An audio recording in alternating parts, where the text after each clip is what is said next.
Bienvenidos a este nuevo programa. Hoy queremos dedicar esta tertulia a un día especial como es el Día del Libro, tan importante en todos los centros educativos.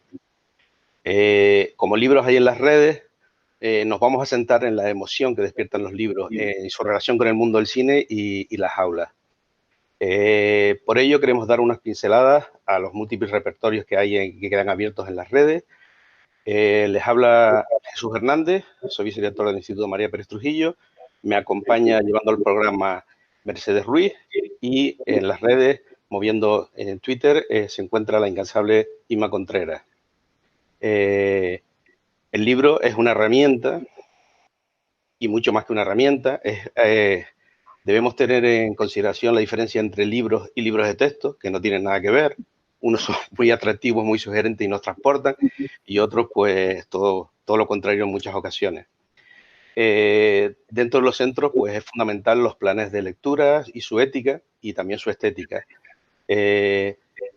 Tenemos un invitado muy especial, en un día muy especial, para todos, porque es el Día del Libro, pero también para él. ¿No te parece, Mercedes? Claro que me parece. ¿A quién vamos a presentar, Jesús? Pues vamos a presentar a nuestro querido amigo con el que hemos tenido algunas muy buenas experiencias en nuestro instituto, a Nando López. Cuéntanos tú, Mercedes. Sí, yo te voy a contar desde donde siempre preguntamos. Lo primero, buenas tardes, Nando, por aceptar en un momento tan especial de tu vida que te robemos este tiempo. Porque, a ver, ¿qué te ha pasado? ¿Qué te llamaron? ¿Qué te dijeron? ¿Qué premio te han dado?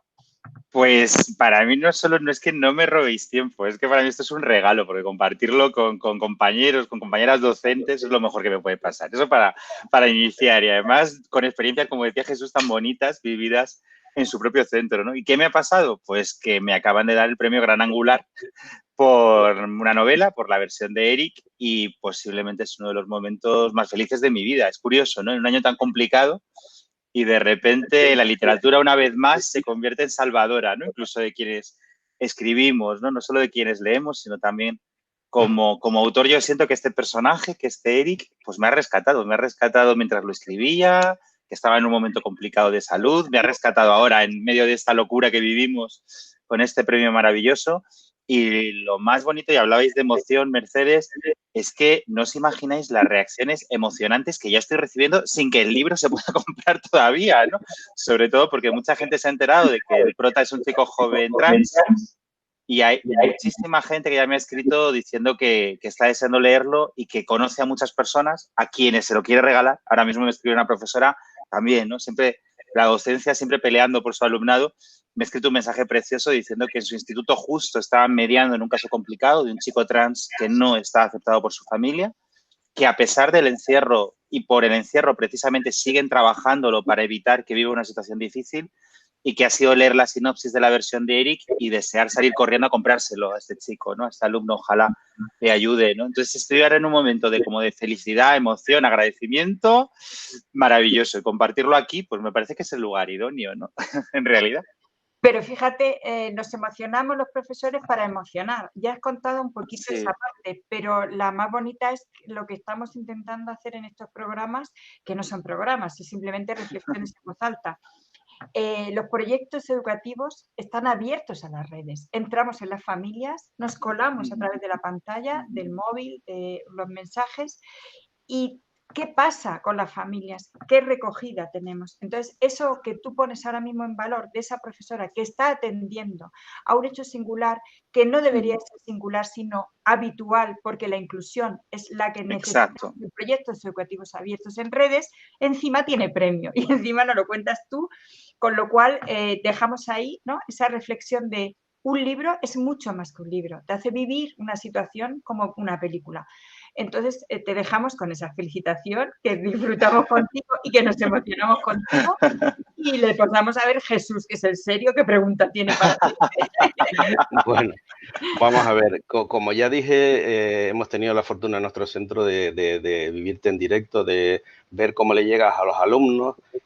También lo hemos visto en las redes sociales, porque interactúas mucho no solo con profesores y con alumnos, que es algo que es de agradecerte enormemente porque sabemos la cantidad de centros que visitas. Tú eres profesor, no estás en activo, pero sin embargo estás tantos días en las aulas como muchos profesores, ¿no? Entonces, una de las cosas que siempre me ha llamado la atención a mí es cómo le llegas a todos los alumnos. Y probablemente tienes algo que no tenemos nosotros o que olvidamos en muchas ocasiones, que es la capacidad de transportarnos a nuestra etapa de la adolescencia, esa etapa tan decisiva, tan importante y tan problemática en ocasiones. Entonces, me gustaría que nos hablaras de tu experiencia como alumno y de tus buenas experiencias como alumno y de tus no tan buenas experiencias como alumno, cómo te han marcado y cómo ha influido en tu mundo literario. Pues es que en mi caso, yo creo que quizá lo que me hace ser como soy, escribir lo que escribo, es que mis experiencias como alumno son muy buenas. Yo siempre he defendido mucho la profesión docente, incluso cuando no lo era, porque yo empecé siendo editor, precisamente de libro de texto, tratando de darle otro color a esos libros, ¿no?, que antes decíais. Y de hacer libros de texto decidí que quería pasar a las aulas, que necesitaba la comunicación con esos jóvenes que estaba viendo desde el papel, ¿no? Y ahí me enamoré de la adolescencia otra vez. Y empecé también a escribir literatura juvenil, que yo solamente hacía literatura adulta.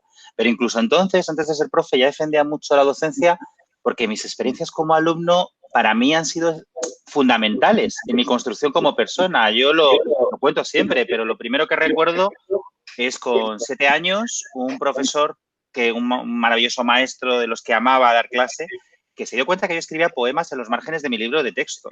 Y en lugar de regañarme por distraerme en clase de matemáticas o de naturales por escribir poemas, lo que hizo fue dictar uno de esos poemas a toda la clase y que lo comentáramos. Imaginaos para un niño de 7 años, que además era muy tímido, lo que supone que toda tu clase comente un texto tuyo, ¿no? Pues de repente yo sentí que había algo bonito en mí, que era eso, que no sabía muy bien lo que era. Yo no sé por qué escribía poesía, lo confieso, ¿no? Hoy he compartido en Facebook y en Instagram una cosa que me ha dado un poquito de pudor, pero me parecía bonito, ¿no? Que es un poema que escribí con 9 años, que escribía a máquina, porque me encantaba escribir a máquina, no sé por qué esa rareza, pero bueno, y que yo en clase fotocopiaba y regalaba a mis compañeros. Y no lo hacía solo por mí, sino porque tenía otra maestra maravillosa, Sonsoles, que fue la que un día me dijo, qué bien escribes, ¿por qué no regalas estos poemas? ¿Por qué no hacemos copias? ¿Por qué no? O sea, de repente yo tenía la suerte de dar con muchas maestras, con muchos maestros que me animaban a escribir, que me animaban a la creatividad, que creían en mí y que además había algo muy hermoso porque yo es verdad que en clase tenía ese punto de timidez y siempre lo veían, se daban cuenta y tiraban de mí, pero tiraban de esa manera sutil que tiran los buenos maestros, ¿no? Que es poquito a poco hacerte sentir que tienes una voz. Y hoy compartí ese poema, me hace gracia porque además se ve la dedicatoria a una de mis compañeras de entonces y yo ahí fue cuando empecé a soñar con que quería ser escritor. Yo siempre pienso que no sé si hoy sería escritor si no hubiera tenido dos suertes en mi vida maravillosas, que son mis padres. Quizá también por eso hablo mucho de las relaciones familiares en mi literatura, porque yo siempre pienso que he tenido una suerte enorme de apoyo, una red increíble en mi familia, en mis padres, en mi hermano siempre. Y por otro lado, en las maestras y los maestros que me han tocado, que son los que me han ido guiando y los que me han hecho creer en mí cuando yo siempre he sido y sigo siendo muy inseguro. Es decir, yo los primeros premios que gané literarios escolares, que siempre animo cuando voy a estos encuentros, y creo que seguro que lo diría cuando estuve en vuestro centro, Jesús, animo mucho a que los chicos y las chicas se apunten a todo lo que se ofrezca en el centro, ¿no? Creo que nunca sabes lo que vas a descubrir. Y en mi caso, yo me presentaba a esos certámenes porque esas profesoras me animaban, porque eran ellas casi las que me decían, venga, prueba, ¿no? Y de repente eso también te va generando seguridad en ti mismo, te va provocando ganas de escribir cosas nuevas. Y, por ejemplo, en la versión de Eric hay un homenaje muy personal a esos profesores, esas profesoras, porque hay un momento donde Eric descubre que le apasiona el teatro y que le apasiona Lorca. Y Lorca llega a su vida gracias a un profesor, ¿no?, que se llama Iván. En mi caso, Lorca y el teatro llegan a mi vida gracias a una profesora que se llama Carmina y que con 15 años en mi instituto monta un grupo de teatro, ¿no? Y hoy en día pues he estrenado en un montón de países y cada vez, os prometo que voy a uno de esos países, pienso en esa profesora, pienso en ese salón de actos y tengo clarísimo que yo no sería dramaturgo sin ese encuentro. O sea, que no puedo hablar de experiencias negativas porque he tenido mucha suerte. Yo soy un orgulloso alumno de la pública y profe de la pública y he dado con un profesorado muy implicado que creía mucho en lo que hacía y que peleaba mucho por su alumnado, ¿no? Yo estudié en Alcorcón, una ciudad al sur de Madrid, en la zona periférica. Ahora han crecido mucho esas ciudades, pero entonces eran ciudades lo que se llama ciudades dormitorio, ¿no? Con muy poca vida social, muy pocas ofertas para los jóvenes, donde la gente solo vivía para poder luego trabajar en Madrid. Y yo tuve la suerte de que di con un profesorado que quería rebelarse contra eso, quería darnos opciones a unos jóvenes que no las teníamos. Y creaban grupos de música, grupos de teatro, grupos deportivos. O sea, ocurrió algo especial y ocurrió desde el profesorado, ¿no? Y quizá por eso me emociona tanto hablar de educación, porque yo he visto en esa educación las opciones de ser yo y por eso también cuando voy a los centros trato de contagiar eso, ¿no? Creo que tenemos mucho poder en las aulas, pero muchísimo. Y podemos hacer cosas muy buenas, igual que podemos hacer cosas muy malas si lo manejamos mal, ¿no? Y bueno, hay que alentar. Entonces, ahora lo que intento con mis libros, ya que como tú decías, es verdad, Jesús, no estoy dando clase, pero sigo en las aulas y pues visito entre 100 y 200 centros cada año. O sea, me paso todo el curso escolar de colegio en colegio, de instituto en instituto. Y lo que trato es de que esos libros pues, puedan servir de herramienta de diálogo. Profesorado, alumnado, familias, hijos, que sirvan para hablar y que sirvan para dialogar y para seguir construyendo, ¿no? Pues fíjate qué bonito cómo has contado desde tu emoción y sale lo necesario. Un cole que te soporta y una familia que está ahí. Y ahora tenemos a la familia y el cole en casa. Sí. Supone que entre paredes, sin embargo, los profes llegamos por la tecnología, los padres están en vivo y en directo y tú estás dando un montón de herramientas que no son precisamente las que se están hablando. No se pasa ni se aprueba ni se promociona, simplemente se aprende para la vida y estás dando ahí un montón de opciones. Entonces ahora yo tengo que preguntar. Ya nos hemos visto al Nando, que estaba en el aula, y además es que me has hecho sentir mi época de maestra cuando nos daba para hacer todas aquellas cosas. Pero ahora, como profe, a mí me encantó descubrir cuando me dijiste, hombre, Elena, mi profe de latín, entonces yo quiero que hagas esa llamada de educación no sin humanidades, que tan bonito es desde el latín, que todo el mundo no lo nombra, y sin embargo nombran otras cosas, igual que estamos hablando de educación no sin artes, ¿no? Tu profesor, que tienes todo eso en tus manos y de repente te encuentras con cine, con literatura, con teatro, ¿qué le dirías ahora a los profesores que pueden hacer y que pueden tener? Pues bueno, lo primero es un pequeño paréntesis para mencionar a mi queridísima Elena, a la que adoro y con la que me une. Qué bonito, ¿no? Que nos una la amistad con quienes han sido nuestras profesoras. Ella consiguió que yo me enamorara del griego, además, porque también tuve la suerte de que me diera griego y ella hizo que llamáramos a nuestro instituto, que no tenía ni nombre siquiera, porque éramos todos del boom demográfico, no había ni nombre, lo llamamos Ítaca, precisamente, ¿no? Un nombre humanístico por excelencia. Y una cosa que mucha gente no sabe es que en todos mis libros, en todos, siempre hay un guiño, a veces muy claro, a veces menos claro, a la Odisea de Homero, siempre. Y es una pequeña manera mía de dar las gracias por toda aquella época, ¿no? ¿Y qué le diría a esas profesoras, a esos profesores? Les animaría muchísimo a que utilicen las artes y las humanidades siempre, pero precisamente ahora son un vehículo maravilloso para que nuestro alumnado se sienta más querido, más libre, más reconfortado, porque primero, como bien sabemos, todas las disciplinas humanísticas nos hacen más críticos y ahora necesitamos una ciudadanía muy crítica. Estamos en un contexto muy difícil, nos viene una crisis muy grave y creo que necesitamos que la juventud sea muy crítica, esté muy atenta a los mensajes, sepa muy bien discernir noticias verdaderas de noticias falsas, bulos de información.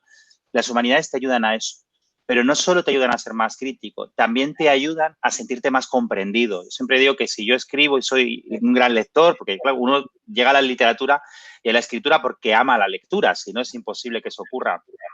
Y en mi caso es porque en la lectura encontré empatía. Encontré que me sentía comprendido, que no estaba solo, que lo que a mí me pasaba le pasaba a más gente y lo contaba con unas palabras que a mí me consolaban o me abrazaban o me reconfortaban, ¿no?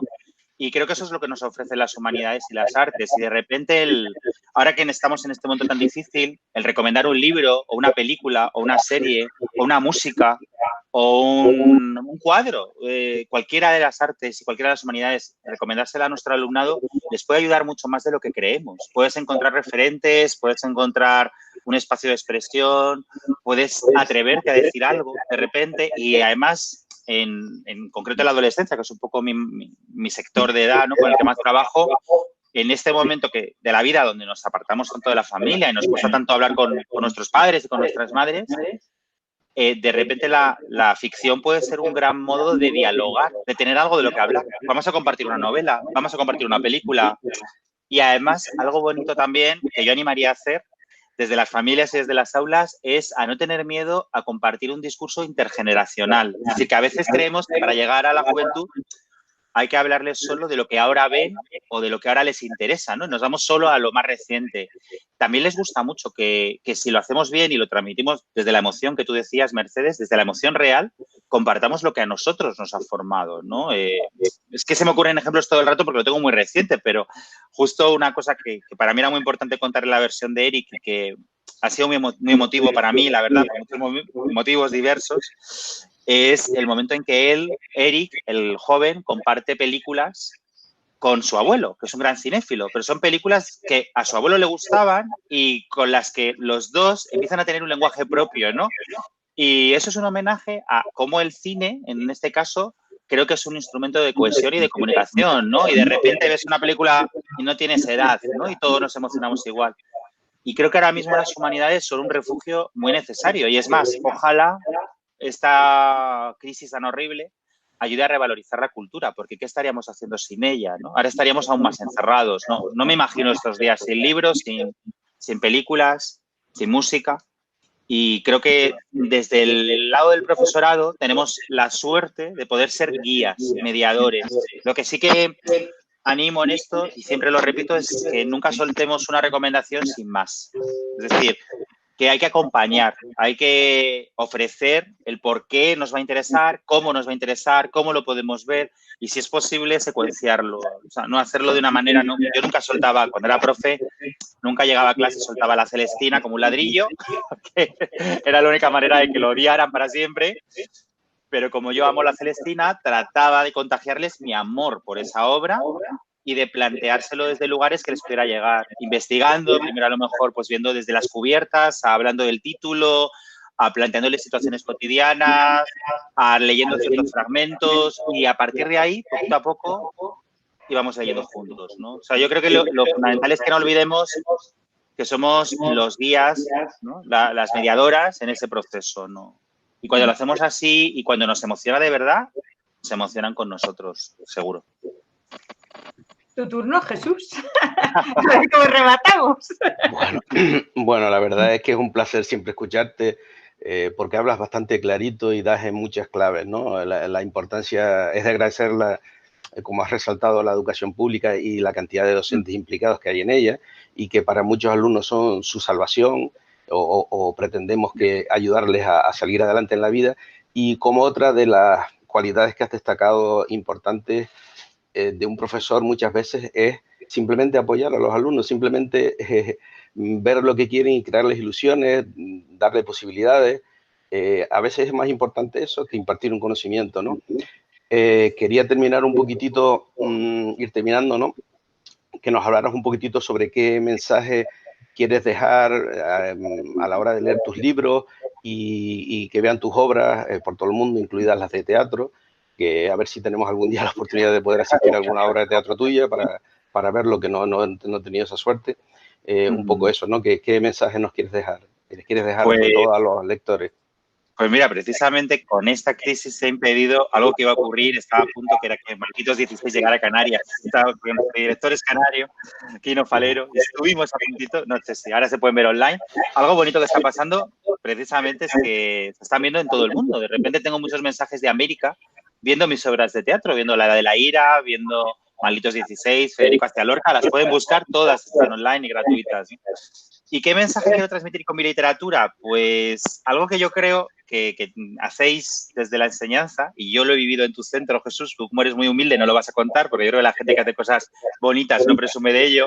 Pero recuerdo mucho ese día que estuve allí y recuerdo que algo que pasó, y lo comentamos además, es que todo se organizó, toda mi visita se organizó dando el protagonismo al alumnado. ¿Quiénes hablaban? Los chicos y las chicas que habían leído la novela y comentaban, me entrevistaban, eran protagonistas. Hubo un chico que bailó, de repente el autor era un invitado en un centro donde el alumnado tomaba la palabra. Y eso es justo lo que yo intento con mis libros, ¿no? El hecho de que se llamen, hasta los títulos, la versión de Eric. Es decir, alguien da su versión, un joven habla, nadie nos oye. Un grupo de jóvenes que se quejan de que no les escuchan.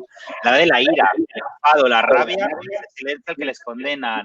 En las redes del miedo, que habla de cómo nos comunicamos en la red. En toda mi literatura, el tema de la voz y la identidad van unidos, porque creo que es muy importante animar a la juventud, primero, a buscar su identidad, a querer su identidad, sea la que sea, y además a expresarla. Creo que todavía la frontera de la visibilidad no la hemos cruzado del todo. Hay muchísimo miedo, hay muchas formas de exclusión social, todavía queda mucho machismo, mucho racismo, mucha homofobia, mucha transfobia, mucha bifobia. Hay muchísimos frentes que todavía no están cubiertos y creo que en eso la enseñanza y la literatura podemos ir de la mano, ¿no? Yo siempre digo que mis libros no hay moraleja y los conocéis, no, yo no doy respuestas, pero no las tengo, pero sí trato de incomodar, trato de que el lector se plantee qué cosas no están funcionando y por qué no están funcionando, ¿no? Ese es el mensaje. Ahora, y os cuento esto, mira, no lo he contado todavía en ningún sitio, pero me apetece que sea aquí la primera vez.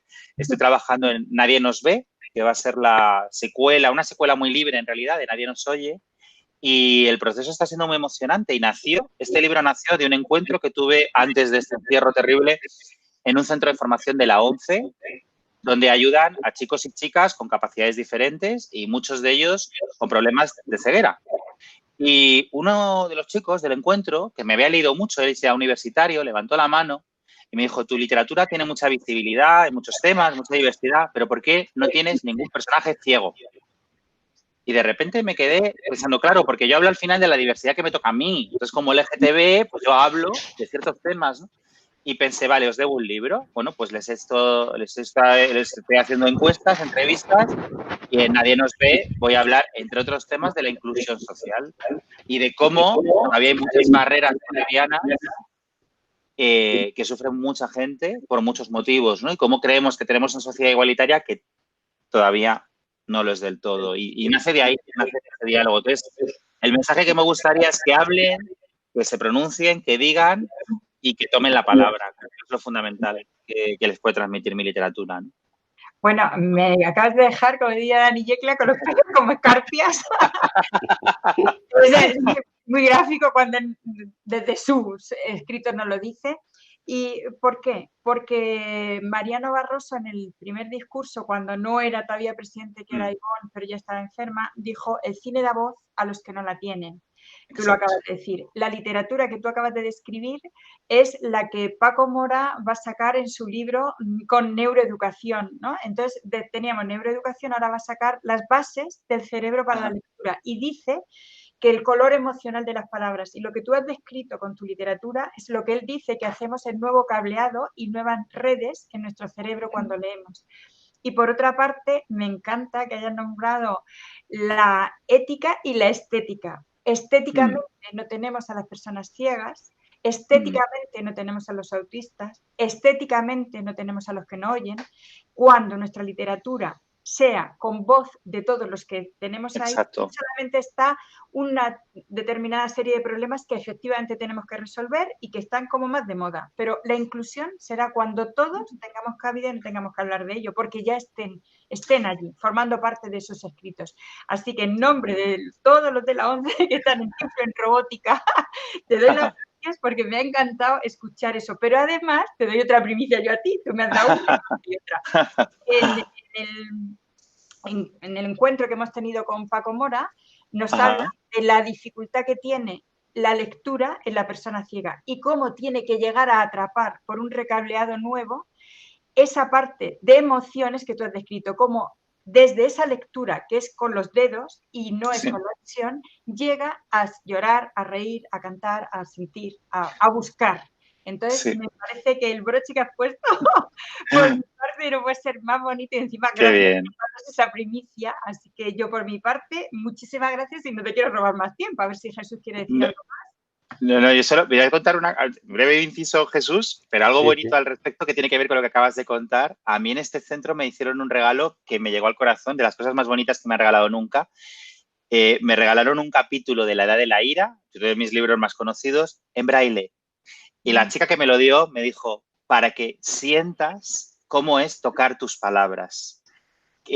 Confieso que lloré cuando toqué esas palabras en su presencia y sentí, Mercedes, lo que tú acabas de describir. Y ahí nació la nueva novela y dije, quiero contar esto y quiero hablar de estas personas que me están diciendo que se quejan de no estar como deberían en los libros o estar solamente para que se hable de un problema, pero no de una realidad compleja. Es decir, que a veces se aparecen, pero la verdadera inclusión va a ser cuando aparezcan en una novela de cualquier tema y género, no en una novela específica sobre un asunto, que eso es algo que también hay que romper, ¿no? O sea, que tocar las palabras efectivamente lleva unas emociones especiales, sin duda alguna. Pues nada, Jesús. Pues nada, Nando, agradecerte de nuevo que hayas tenido la delicadeza de participar con nosotros aquí y con todo lo que nos puedan estar escuchando. Agradecerte también el compromiso que tienes con toda la lucha y el reconocimiento y la visibilidad de todo el sector LGBTI. Y nada, felicitarte nuevamente por ese reconocimiento tan merecido que has tenido.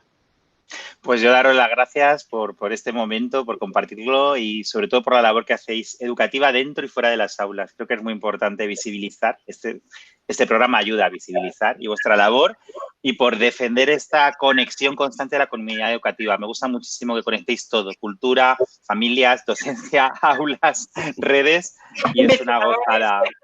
Investigadores, por eso, el tener la suerte de conectar con personas como vosotros pues nos enriquece a todos. Así que muchísimas gracias de corazón, de verdad. Gracias a ti. Bueno, pues nada, un placer.